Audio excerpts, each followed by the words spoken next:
What's going on, everyone? Welcome back to the Sweet Studio. Today we got an awesome tutorial for you. We're going to be exploring the one-turn lunar as well as the one-turn stilt. Before you jump into this tutorial, however, I want you to make sure that you have seen how to do the stilt tutorial as well as how to do the lunar. And I want you to check out the one-turn airplane. So those three tutorials are going to help set up your foundation for doing one-turn lunars as well as one-turn stilts. One-turn lunar looks just like this. And one-turn stilt, just like so. So to begin, I'm gonna show you one-turn lunar. Just like one-turn airplane, when we do this swing up, I want you to have a nice and controlled rotation as you release that Ken, just so that you can get the big cup to be facing you right as you're popping the Ken up into the air. That's gonna allow for a clean rotation. Now, when the pop occurs, just like that one-turn airplane, we wanna put our attention, instead of the spike, we want to put the attention right on the big cup. So we want to track that big cup as it comes around so that we can see where that lunar is going to be coming in. And another huge part of this trick is just using your knees.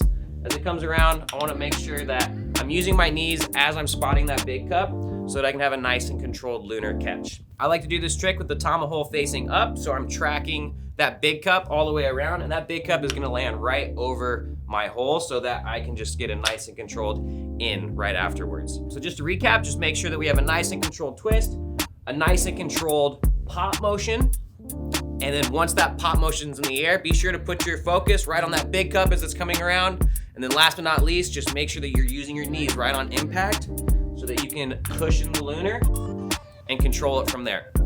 All right, so the one-turn stilt now, it's essentially the same thing as the one-turn lunar, except we're gonna have a couple different focus points. I want you to drop your thumb on the tama just a little bit more so that there's enough room for a clean stilt so that the spike isn't gonna be touching your finger on accident. Other than that, the focus point for this one is just focusing right on that top, like bird area, right on the top of the big cup. I almost look through that point where I can see the spike as well, but that's where we want our eyes to be with this trick. Like I said, it's basically the same thing as the one-turn lunar. We're gonna get a really clean turn. We're gonna get a clean pop, and then we're gonna track the stilt. Just like I mentioned, looking all of your attention right on the top of the big cup, and then as that connection occurs, we're gonna really use our knees to just bring that cushion in so that we can control the stilt.